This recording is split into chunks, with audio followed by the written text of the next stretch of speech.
Hello and welcome to PRSay. This is the official podcast of the Houston chapter of the Public Relations Society of America. And I have the pleasure of introducing you to some of our fantastic members that we have in Houston. One of the largest, I would add, chapters here in the U.S. And we love to connect, network, and get to know each other.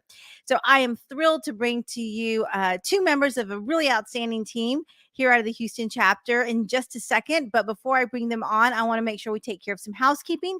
If you are listening on the podcast, make sure you hit subscribe. We don't want you to miss any episodes of PRSay. And if you are watching on Facebook or YouTube, drop us some comments so my guest and I can be sure to circle back with you. So with that, I'm going to go ahead and bring on our guests here. They are joining me. Let's see if we can get everybody on the screen here. Yay! They are joining me from the Harmony Public Relations team, the communications team. I have Kaan and Anh joining us. Welcome. Please introduce yourselves. Hi, everyone. My name is Anh Gilmore.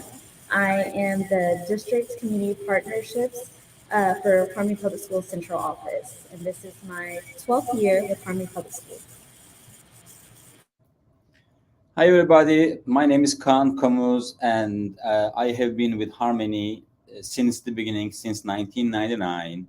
And I am really delightful to be part of this team. I used to be a teacher, assistant principal, superintendent, and then later on joined the PR team. And we are really happy that we are trying to help the Harmony's students. So we are here. Thanks to Veronica. All right. Thank you so much. And it's so great to have fellow educators on the podcast, because we do have a lot of education outlets. We've got a great team from some of the higher ed folks as well as the K-12 folks in our chapter of PRSA. So let's talk a little bit about your focus. I know a big part of the work you do is community engagement, resources, providing direct access to families, and how we go about communicating that to them. So tell me a little bit about how your team is broken up and how you actually make sure that those elements are embedded in all the work you do. So I guess I can address that. Basically, Harmony schools are located in the entire state of Texas. They are located in 23 different cities of Texas.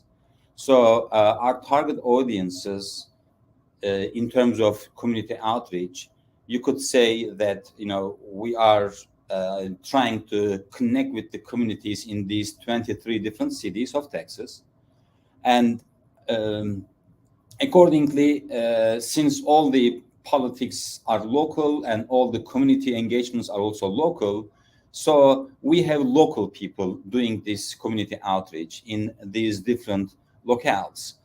So our team accordingly has people located in different cities of Texas, and we also have a central office where I and Anh are located. And we also try to do the same thing here in Houston as well. And our colleagues in these different cities are also members of the PRSA and the other related PR organizations in their own respective cities as well. We try to connect these different communities, and we also get together on a regular basis to share best practices, and also sometimes some community resources are available statewide and nationwide, obviously. So we also share those, with each other as well, so that we can cast a wider net on communities' resources for our students and families. That's so fantastic. And the fact that you are so embedded in other communities probably makes that a bit of a challenge, because what works in one community may not necessarily work in another. So, Anh, speak to that, since you're more feet on the ground, or man on the ground kind of. What are some of the challenges in communications as we're trying to connect with our local constituency? Like Kaan said, I'm one, along with 5 other team members that take care of our local districts and regions. I think the biggest challenge we face is finding what's unique to our local region. Like Kaan said, we all get together, we share best practices, but everyone's dealing with different challenges, political climates. So we do our best and we really connect with local chambers. I think that we learn so much from our local chambers. They kind of tell us what the political climate is like, what the educational climate is like. So I feel like the best way to kind of tap into and solve that challenge is to just really get out there, like you said, get on the field, talk to people, make relationships are really important, build that trust within your community. I found that that works best. It's just building trust, tap into your community resources, your chambers, and any other local organizations. It could be a Rotary Club. Those are all really helpful. Definitely. And the other thing that was really interesting is the fact that your organization is so committed to your district level folks being involved in PRSA, as well as the other communication chapters. There's not only opportunity for networking, but also opportunity for just some of that legacy, if you will, some of the things that have happened before. Especially if you guys haven't been in that market for a significantly long time, that can give you some background. So I'm sure that's been really helpful. Kaan, can you tell me a little bit about some of the communication goals that you have as an organization? Since you are managing at a higher level, what are some of those things that you have to stay focused on while your district level folks really get embedded into the community? Sure. Happy to address that.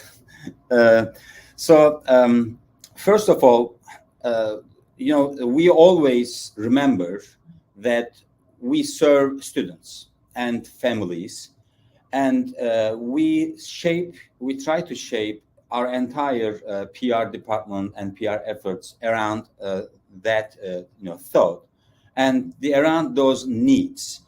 We realize that our communities, including our students and families and our alumni, they all have lots of needs. And what we try to do is, first, we try to identify those needs. This is the research part, obviously, of the PR process. And after identifying those needs, of course, that come from our own people, then we try to strategize around those needs, and we put a message. We try to put a message, a story of our students and our families' needs. And then once we have our talking points that talk about these needs, now we try to go out and start building relationships, cultivating and maintaining relationships.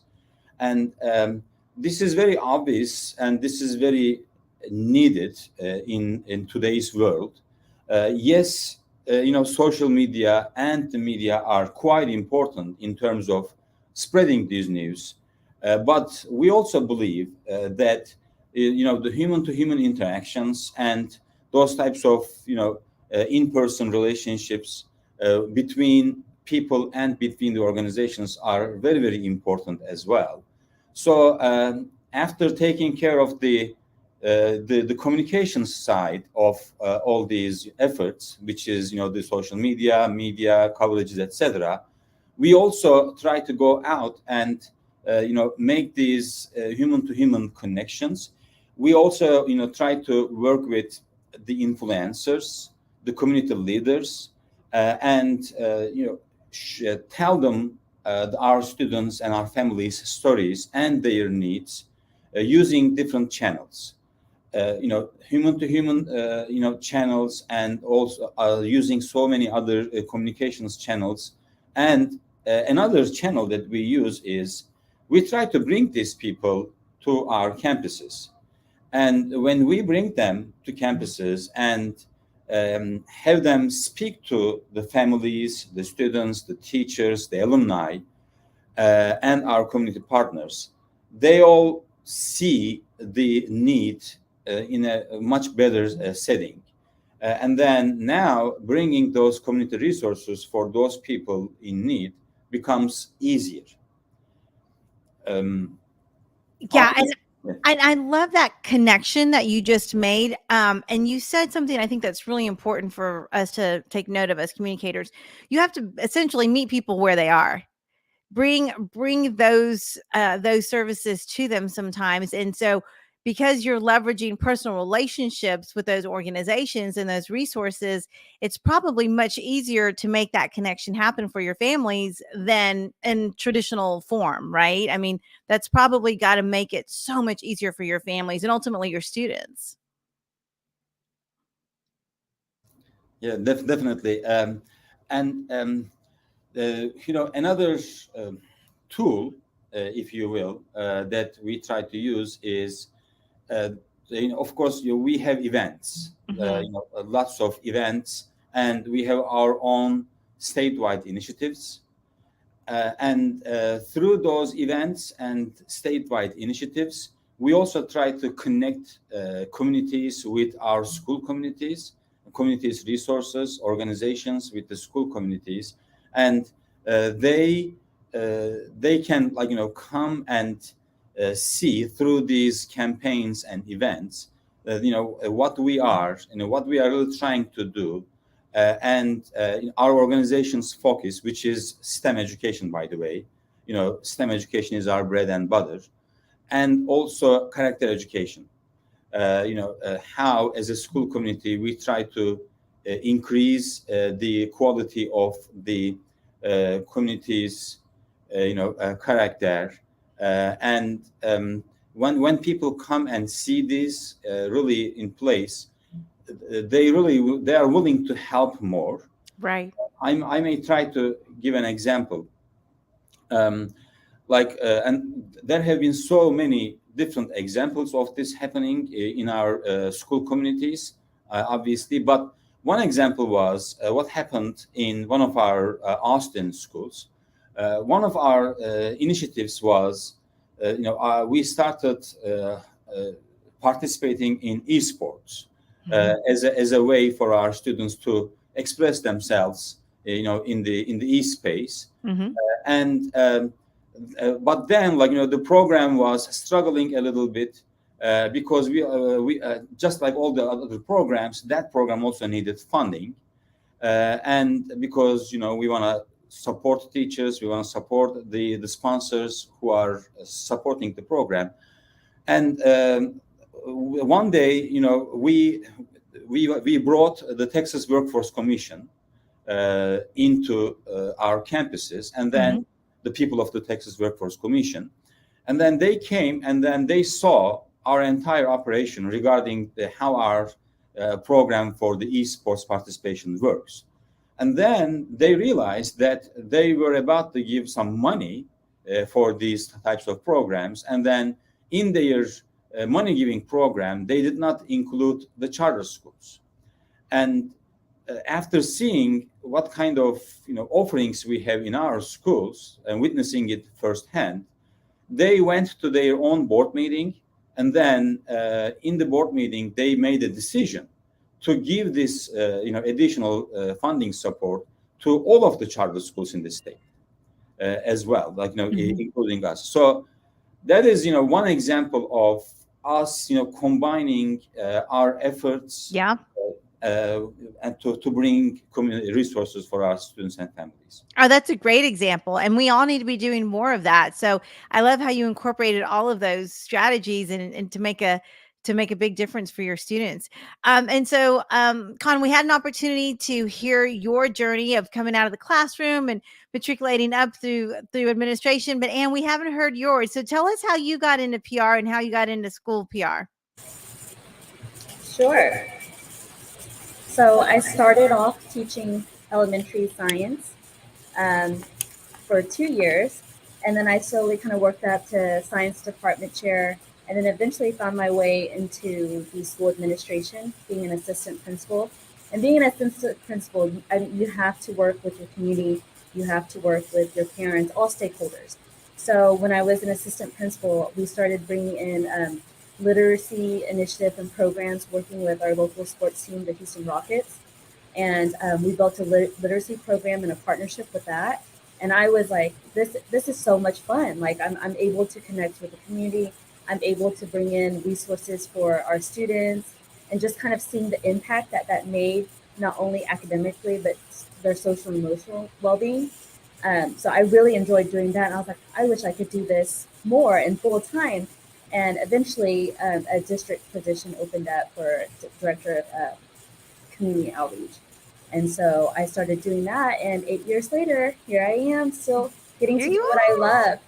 Yes, yes. And you got your team won some awards at the recent Houston chapter PRSA Excalibur Awards. So congratulations to the Harmony team. Good job, guys. Thank you. I was there getting our award alongside with Veronica as well. Yes. But that was based off our Harmony Partners in Education program. We've been going strong these last couple years. And one addition to that partnership program that I feel like really made a difference was a tool, a software that we started using to match our school's needs with what the partners were offering us out in the community. And so that was a really good way to engage both the schools and the partners to see what the schools needed and see if partners out there can match it or even provide more resources. And I think that really helped grow our partnership program.